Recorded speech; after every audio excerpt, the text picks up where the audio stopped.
Okay, so let me now calculate G3.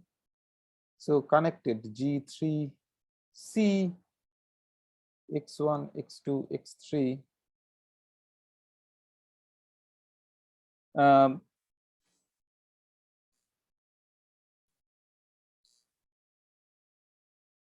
This gives you the at tree level. This is the term x1, x2, x3, and then just look at these terms here. This term is just it will change that the 3 dots will convert into 3 external points, as I discussed.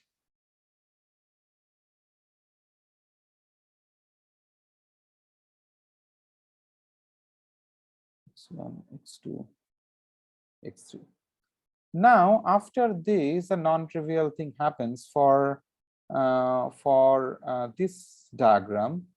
For this diagram, you see these 3 points were indistinguishable, but when they become distinguishable, then this loop is attached to only one, and there are 3 possible ways the loop can attach, right? So this loop can be attached to x1, in which case x2 and x3 are not connected to the loop directly. The same thing can happen if you another diagram will happen. We will get another diagram where this loop is connected to x2 and x1 and x3 are free, and the third possibility when this is connected to x3. These 3 types of all these diagrams are equivalent in ZJ because these 3 point dots are equivalent. But now once these dots become distinguishable, these 3 classes are not equivalent anymore, and therefore they will be separate diagrams, and those diagrams are as follows.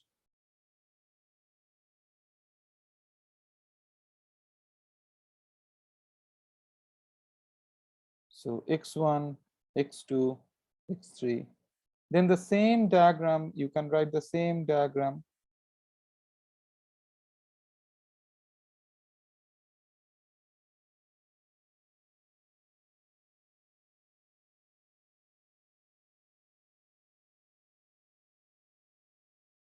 And you just have an inequivalent choice of these 3 points. So if you do a cyclic rotation of these names x1, x2, x3, this one is x1, this one is x2, and I have rotated it cyclically, x1, x2, and x3. You can see if you do that way, then you cannot interchange these points from any diagram to get another diagram. So these are topologically inequivalent. That single diagram breaks into 3 pieces, because if you name that 3 dots by 3 external points, these external points levels, then there are 3 choices, inequivalent choices that one can make. You cannot start with this diagram and continuously deform it to another any other 2, and same, right? So that is why they are topologically inequivalent, and the same is true for the next diagram here as well. So this is also true for this diagram. So there also you will be distributing x1, x2, x3 in 3 topologically distinct way to get 3 diagrams.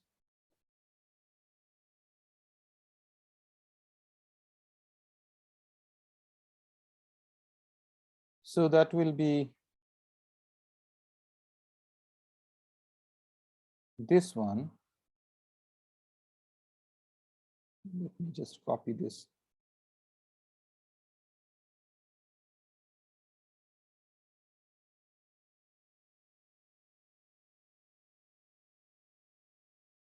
And do the same x1, x2, x3, x1, x2, x3, x1, x2, x3. Okay. And of course, there are order diagram. So it is not that you just take the term in Zj, diagram in Zj, and remove the dots and put crosses there. You have to see that whether when you remove the dots and replace them by crosses, the external labels, whether there are topologically inequivalent, whether there are more than one topologically inequivalent ways of doing that. If there are more than one ways of doing that, then you have to include those possibilities, because they will give you in general potentially different mathematical expressions. And again, we can write this entire full series as this.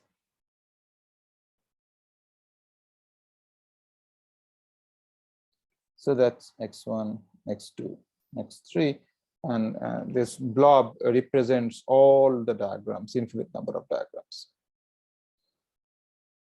Okay.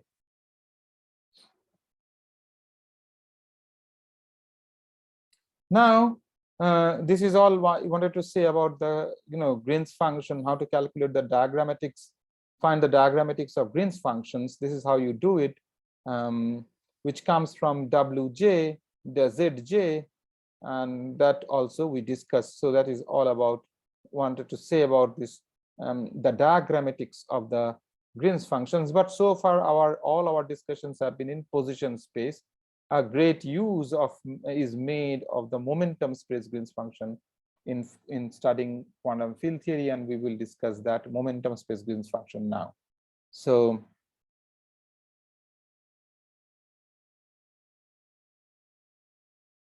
momentum space Green's functions.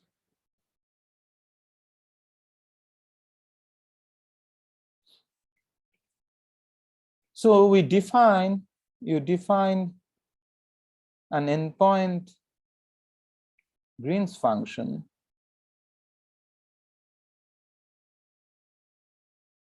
in momentum space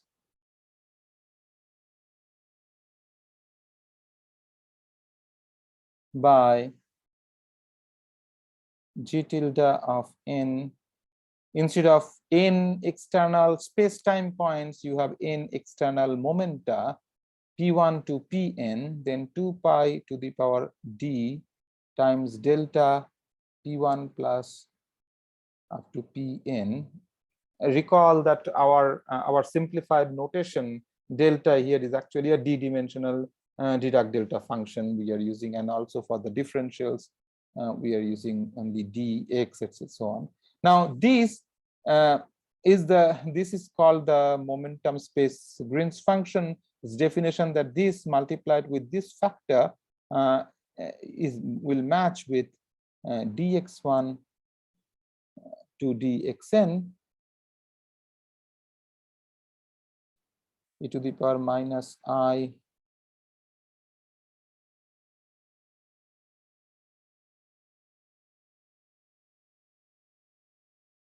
p1 dot x1 to pn dot xn times gn position space Green's function. Okay, that's the definition. So if it's if you calculate, if you take the position space Green's function, multiply by this phase, it's basically Fourier transforming it. If you do that Fourier transformation, then you are bound to get an expression like this, where you will have the delta function over all the sum of all the momenta factored out, and this is the Green's function. And it is actually this is you can just mathematically argue that this is happening because of the translational invariance of the theory. So this must appear in the calculation of the RHS because of translational invariance.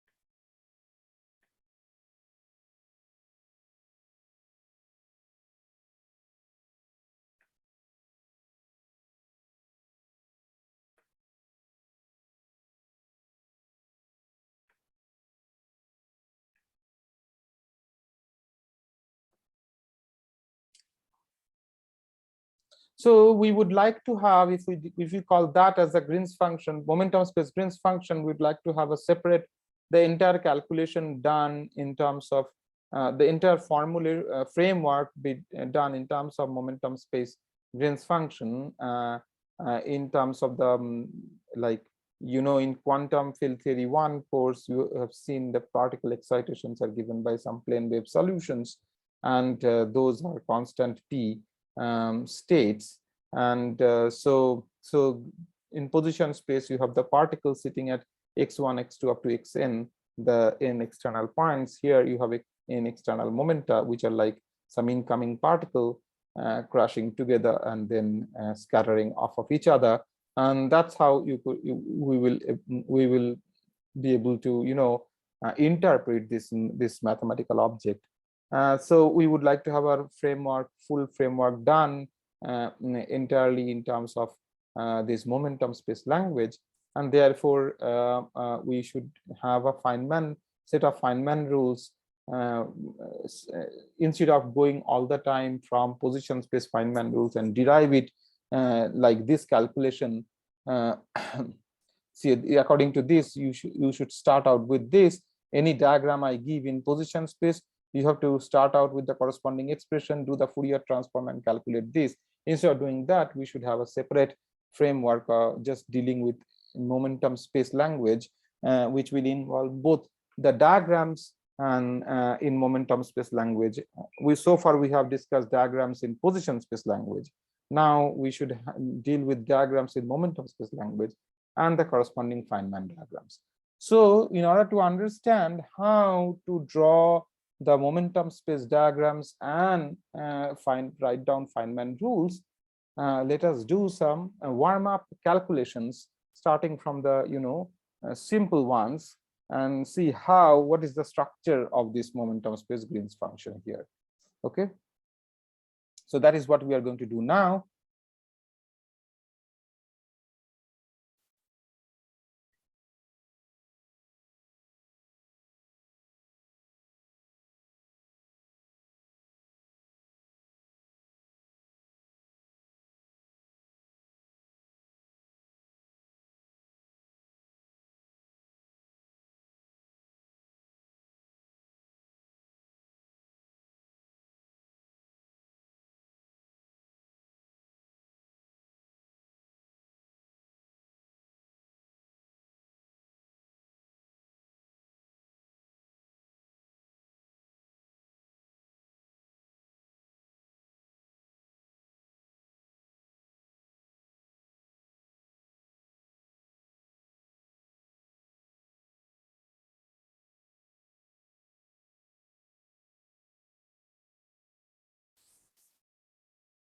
Let's begin with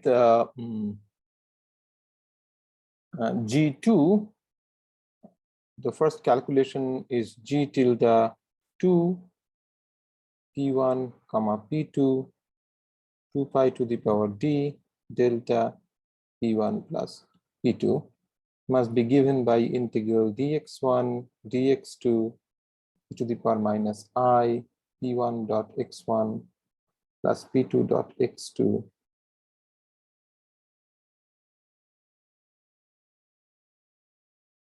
and so on. These are x1, x2. Okay, so this G tilde 2 corresponds to having including all the diagrams here on the right within the square bracket, and the diagrams that appeared are that we drew earlier for G2. All these diagrams, infinite number of them. So that will give you the entire, that is the result for G tilde 2. Let us calculate, let us focus on this first term, which is simple, and do the calculation and see what form of G tilde, what is the contribution of this first term to G tilde 2 is. So dx1 dx2 e to the power minus I p1 dot x1 plus p2 dot x2 times 1 over I delta x1 minus x2.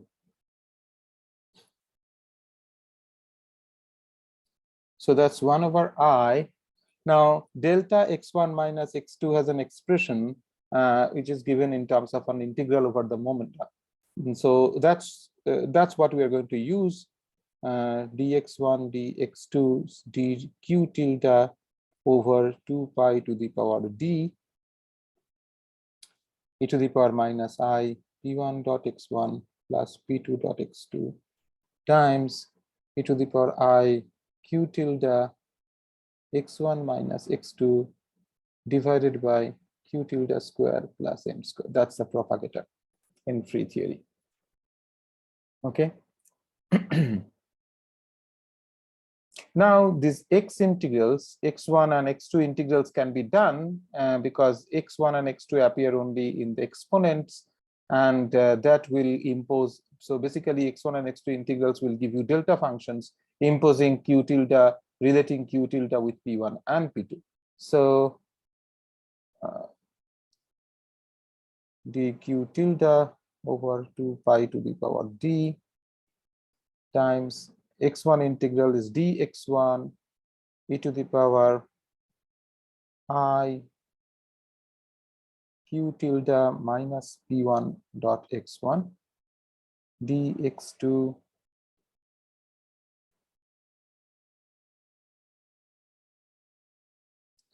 e to the power I minus I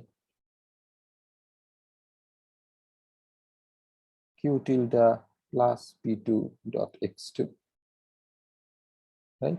And then 1 over q tilde square plus m square. So this is 2 pi to the power d delta q tilde minus p1, and this one is 2 pi to the power d delta q tilde plus p2,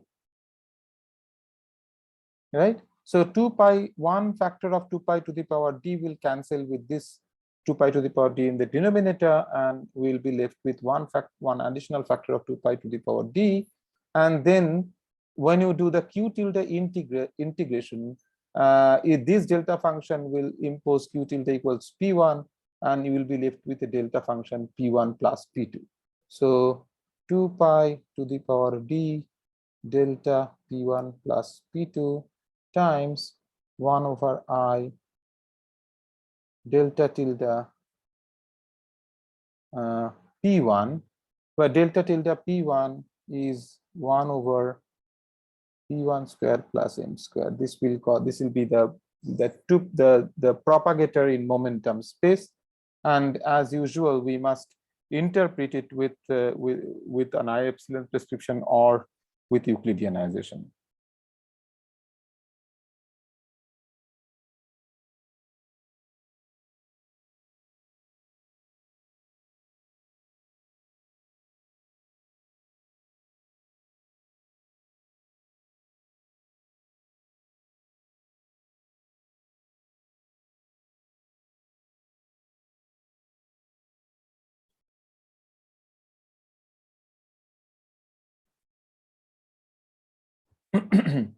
So we had a diagram here in position space.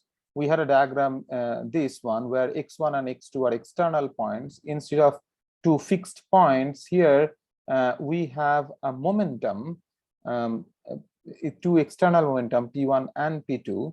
So if you think of this diagram here, then momentum, external momentum corresponding to x1 and x2, there are two external momentum p1 and p2, and this there are two ways, there are two signs. I mean the momentum can have two, you can interpret the momentum in two ways. One, either momentum going into the diagram or momentum flowing out of the diagram.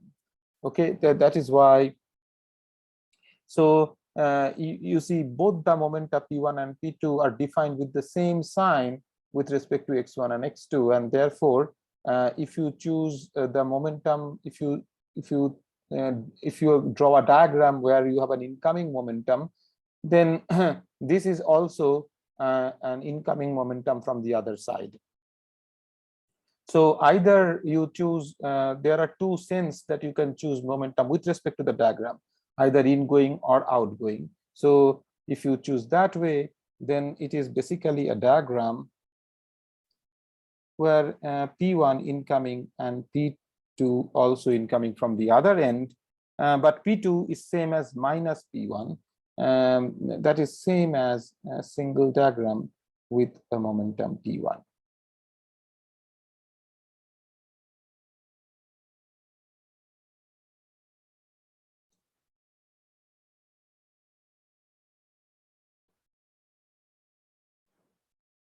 And this line, the propagator, is given by this contribution. So this is the momentum conservation, and this is the value of the propagator for the particular momentum. Okay.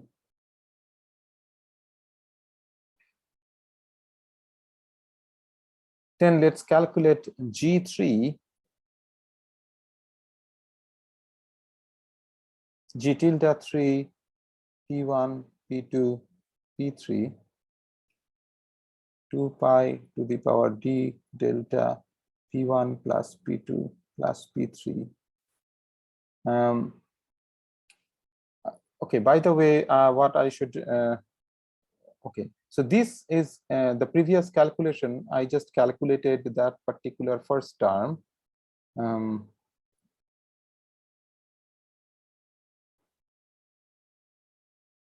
So basically what I'm saying here is, let me include this also here.